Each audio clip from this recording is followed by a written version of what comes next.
Bit of that, but good evening, everyone. I'm Joe Gaze. And I'm Kat Uriarte. We begin tonight with the search and the hope that continues tonight as rescuers scour through the waters of the Blanco River in Wimberley, Texas, near San Marcos. Yeah, take a look at these visuals captured today by our Gannett sister station, Ken's TV, in San Antonio. It truly captures the devastation there. At this hour, 13 people are missing in central Texas around Wimberley, including 8 Corpus Christi residents. 2 people have also been confirmed dead, but as yet the bodies are not identified. Our Briana Whitney joins us live tonight from Wimberley with an update. Briana?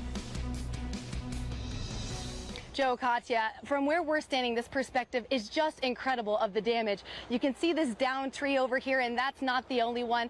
Every tree and all of the debris facing this direction, because that's the way the flood took the houses and took the water, including the Carey house. And it wasn't just their house, but take a look over here. This home destroyed. You can see the living room caved in from back there, and just to the left, the patio smushed together. And we walked in there, and you can actually see the water levels on the wall up to the second story. But among the missing are 8 people from Corpus Christi, including 3 families, the McComb family, the Carey family, and the Charba family. And we were at First Baptist Church earlier today, where the search effort continues for the Carey family. And as you can imagine, emotions just running high.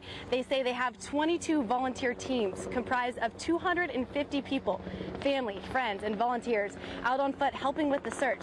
And they say it's a 24-hour effort and aren't giving up hope, emphasizing that it's still an active search. And when I asked friends of the Careys how they're doing, they said they're keeping positive thoughts and treating today as a work day to do everything they can.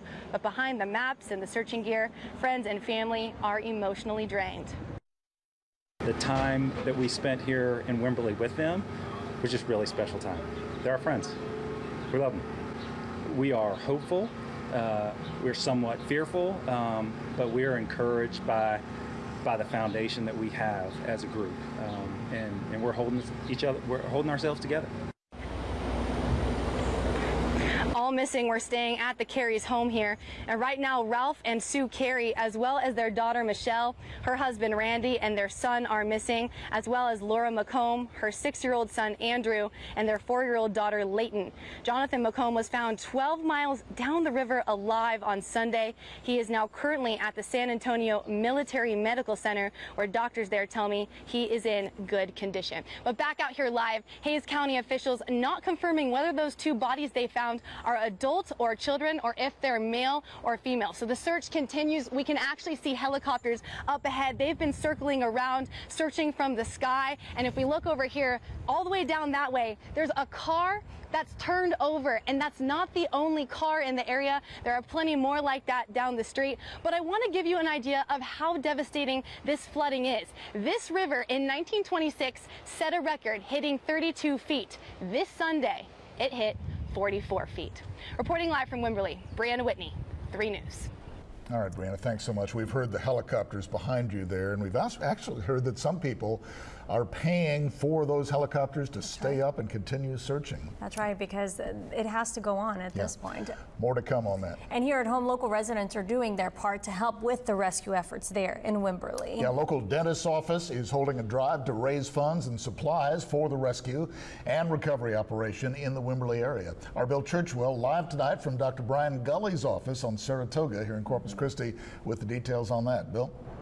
That's right. We're at 6421 Saratoga, where people have been stopping by throughout the morning and afternoon, dropping off all kinds of donations, of course, showing just how much of a need there is there in Wimberley. Take a look at some of the items that have been brought over. We have lots of water. We have some snacks, cleaning supplies, paper towels, toilet paper. And if you take a look right over here, they're all being loaded up into this trailer, which was donated by Apollo Towing. And they're going to be sending all of these items tomorrow morning to Wimberley, to a shelter up there. And with me, this is Dorsey. You've been helping spearhead this project. Tell us about the need that the people there need right now. Well, first of all, the turnout has been incredible, but there's still a great need. And what we've been asked of as late today is we need doctor's masks, disposable gloves, work gloves, pitchforks, shovels, flat-headed shovels, because the dirt and the sediment is so heavy that they're having to get down and underneath it. Still tons of non-perishable food items. still cleaning products. But again, I want to emphasize the tools for being able to do the cleanup and everything. There are lots of family members and friends and family of family members up there with construction equipment, heavy equipment, but still our needs need to be met on a smaller level. And if someone didn't get a chance to stop by this evening to donate, can they still do it tomorrow? Absolutely, and also tonight still till 10 o'clock at Apollo Towing on Harwick Drive.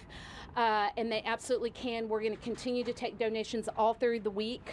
And as long as Wimberley still has the need for donations. All right, thank you so much. Thank you very much. Reporting live, Bill Churchwell, 3 News. Now back to you.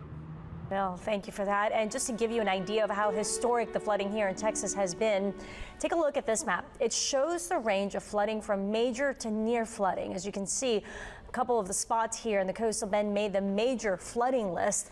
A large cluster of major flooding conditions can also be found in the Houston area.